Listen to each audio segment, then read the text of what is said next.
ఏంటిది? 10 మందితో చేతులెత్తి దండం పెట్టించుకునే అవకాశం ఆ భగవంతుడు మన 2 వంశాలకే ఇచ్చాడు. ఆ అహంతో జనాల్ని తొక్కేశాడు. వద్దని చెప్పాను, వినలేదు, చంపేశాను. కూలి చేసుకునే జనం ప్రాణం కోసం నా బిడ్డనే చంపుతావా? తప్పు. జనం వేరు, మనం వేరు కాదు. అందరి ప్రాణం ఒక్కటే. ఇక ముందు ఇలాంటివి జరగకూడదు. జరుగుతాయి. ఏం చేస్తావు?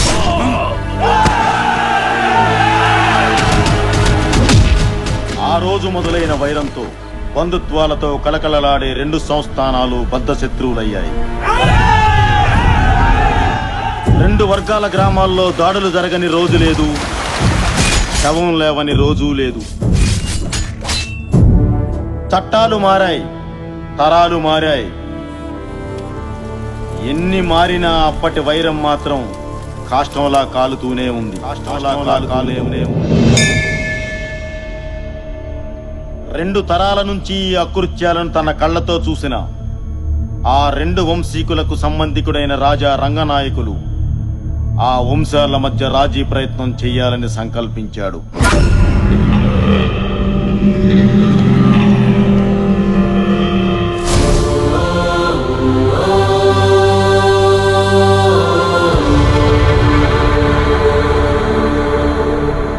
దయచేసి మీ ఇరు వంశాల వారు పెద్ద మనసు చేసుకుని ఆలోచించండి. ఎప్పుడో మీ మధ్య మొదలైన పగ ఇంకా రగులుతూనే ఉంది. ఇప్పటికే వేలాది ప్రాణాలు పోయాయి, పోతున్నాయి కూడా. చుట్టుపక్కల 40 గ్రామాల్లోకి ఆడపిల్లనివ్వడానికే భయపడుతున్నారు. ఏ ఒక్కరూ మనశ్శాంతిగా బ్రతకడం లేదు. అయితే ఆహా, మీ పగలు ప్రతీకారాలు తీర్చుకోండి, కానీ అది ప్రతిరోజూ కాదు. ప్రతి ఏటా నూర్పిళ్ళయ్యాక సంక్రాంతికి వచ్చే పల్లాలమ్మ జాతర జరిగే ఆ 2 రోజులు మీవే. పోలీసులు రారు, కేసులుండవు. ఎవరింటి ముందు చితిమంట రగులుతుందో, ఎవరింటి ముందు భోగిమంట మండుతుందో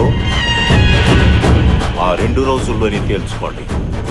గెలిచిన వాళ్ళదే సంవత్సరం పాటు ఆధిక్యత.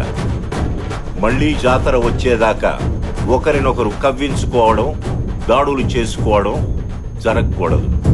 జనం మనశ్శాంతిగా బతకడానికి ఇది మంచి మార్గమే ఎంపీ గారు. మాకు సమ్మతమే.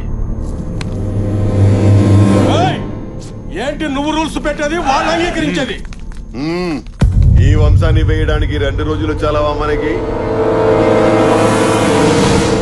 మాకు సమ్మతమే.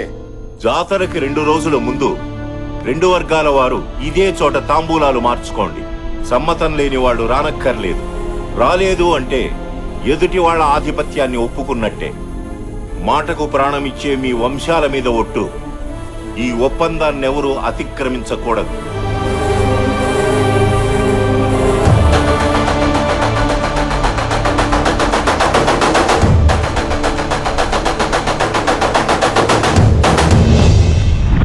ఆ నిర్ణయం ప్రకారం అప్పటి నుంచి జరుగుతున్న ఉత్సవాల్లో వాసురెడ్డి వారే గెలుస్తున్నారు.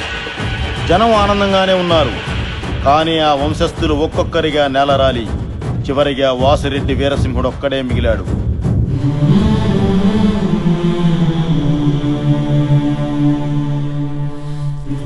తాంబూలానికి వస్తున్నాం పంతులు గారు. అయ్యా, ఓడిన శత్రువు బలాన్ని పెంచుకున్నాడు. మీరు అందరినీ పోగొట్టుకుని ఒంటరి వారయ్యారు. భగవంతుడు మీకు 3 ఆడపిల్లల్నిచ్చాడే తప్ప ఇంటి వారసునివ్వలేదు. మీ తర్వాత ఈ జనాన్ని వాళ్ళు ఏం చేస్తారోనని భయం వేస్తుందయ్యా. అయ్యా, అమ్మగారు హాస్పిటల్లో ప్రసవించారు. ఇంటికి వారసుడు పుట్టాడయ్యా. దేవుడు కరుణించాడు. బిడ్డ మహత్జాతకుడవుతాడు.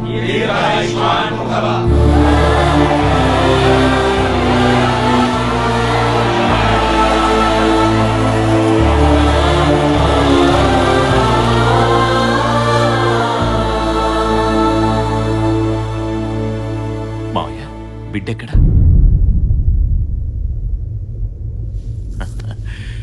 ప్రాణం లేకుండా పుట్టాడు.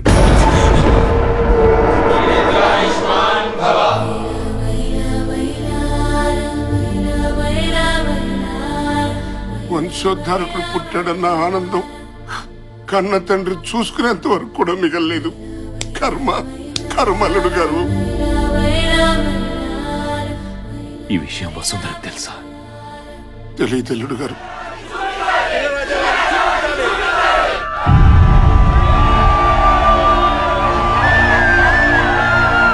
దేవుడిచ్చిన వారసుడు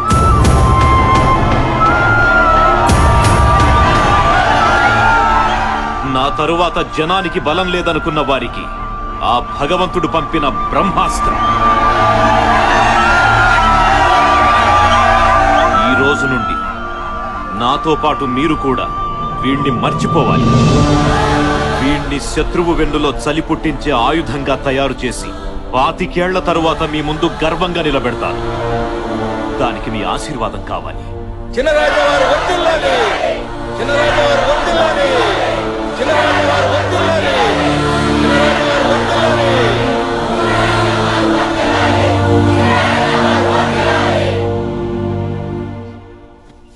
పూర్తి చేయండి మావయ్య. అలా చెప్పారేమిటి అల్లుడు గారు? ఏం చేయమంటారు మావయ్య? ఆ ప్రజల గుండెల్లో ధైర్యాన్ని బతికించాలి, శత్రువు గుండెల్లో భయాన్ని బతికించాలి, ఆ తల్లి గుండెల్లో ప్రేమని బతికించాలంటే నిజం తెలిసిన మనం అనుక్షణం చావాలి. మరి వారసుడు ఎలా వస్తాడు? నా తరువాత జనాన్ని కాపాడడానికి నా బిడ్డ కాకపోయినా ఆ దేవుడు ఎవరో ఒకరిని పంపిస్తాడు. అప్పటి వరకు పోరాడుతూ ఉండడమే. పూర్తి చేయండి.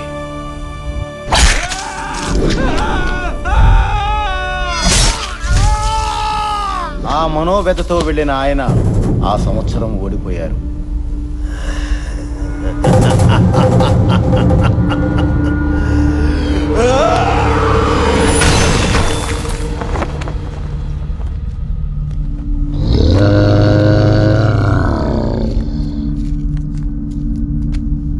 మా ఇంట్లో మనుషులు చస్తే పండగ చేసుకున్నారు, వాడింట్లో వారసుడు పుడితే పండగ చేసుకున్నారు కదా. ఈ రోజు నుంచి ఈ ప్రాంతంలో ఎవరు మగబిడ్డని కనడానికి వీల్లేదు. పుడితే మాకే పుట్టాలి. 5 ఏళ్ల తర్వాత మీరు ఎదురు చూస్తున్న వారసుడు వస్తే వాడి వెనక నిలబడడానికి, చెత్త ఎత్తేయడానికి దిక్కుండకూడదు. కాదు కూడదని ఎవరైనా మగబిడ్డని కంటే చంపేయడమే. ఇక ఈ జెండా దించేవాడు గాని ఇంకో జెండా ఎగరేసేవాడు గాని రాడు, రాలేడు, రానివ్వను.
మోహన్, నీ బిజినెస్ జరగాలన్నా నువ్వు బతికుండాలన్నా నేను అడిగిన అమౌంట్ ఇవ్వాలి. నా కెరీర్ లో ఫస్ట్ టైం 5 సార్లు ఫోన్ చేయించుకున్నావు. ఫస్ట్ టైం నేను నీకు 5 సార్లు ఆన్సర్ చేశాను. నీ డిమాండ్ కరెక్ట్ కాదు. ఇండస్ట్రీస్ట్ గా నేను ఎదగడం తప్పు కాదు. పెట్టే.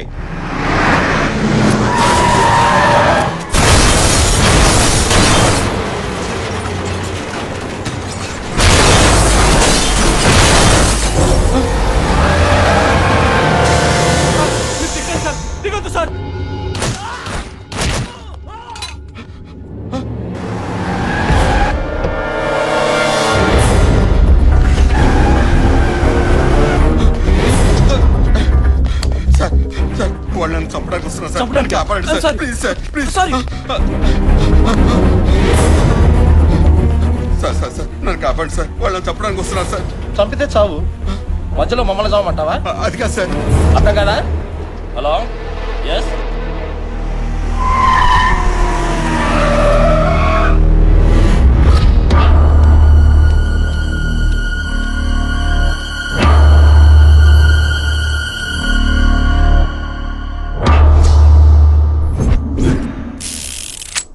ప్రాణానికి విలువ లేని ఈ లోకంలో బతకడం కంటే చావటం మేలు.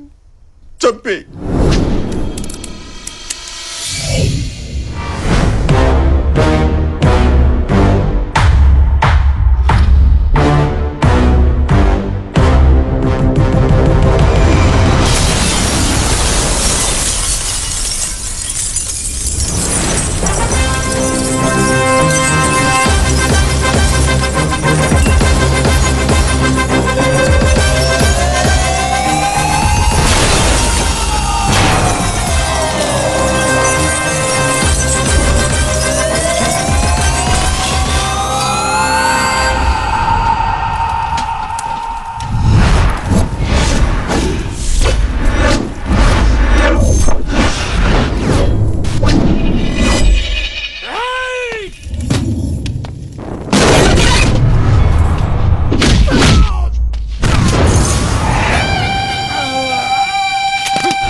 వాడిని వాడు చంపితే నీకేంట్రా? చంపడమా? చంపడం ఏంట్రా? అసలు ఆ పదం ఏంటి? గుర్తుకో అన్నా, బేసిక్ గా డబ్బు అనేది తినటానికి ఉండటానికి పనికిరావాలి, చావడానికి చంపుకోవడానికి కాదు. మాట్లాడుతున్నా వినరే? ఈడెక్కడా? హలో పని అయిపోయింది, ఇరిగిపోయింది. ఈడికి బాగా అర్థమైంది. ఏం కాలేదు కదా సార్? నాకేం కాలేదు. థ్యాంక్స్ బాబు. ఎంత కమ్ముడు పొద్దండి? ఏమిటది? ఆ థ్యాంక్స్ అనే మాట మార్కెట్ లో ఎంత కమ్ముడు పొద్ది అని. అర్థమైంది. ఎంత కావాలి? ఇప్పుడు బై మిస్టేక్ మీరు పోయారే అనుకోండి సార్.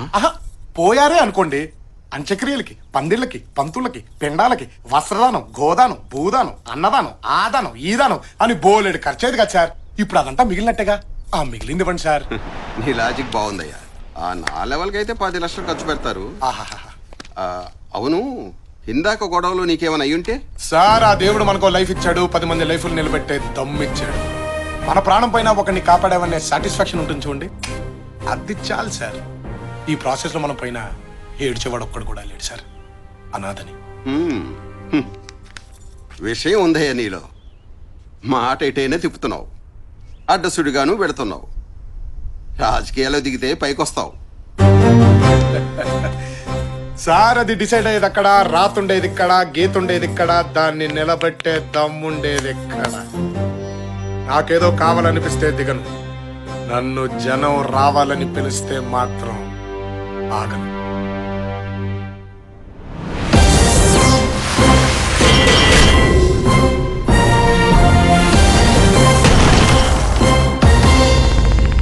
పార్టీయా?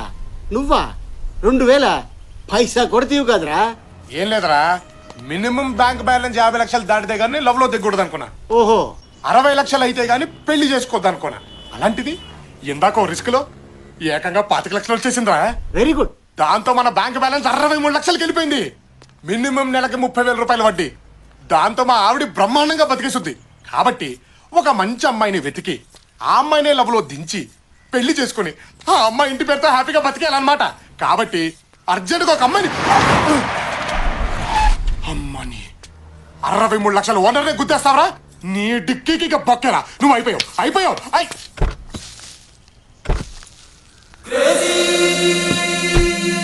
అమ్మాయి ముచ్చటగా ఉందే.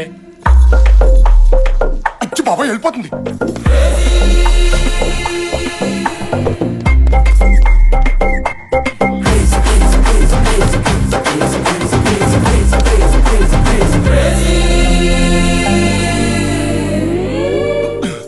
రమణ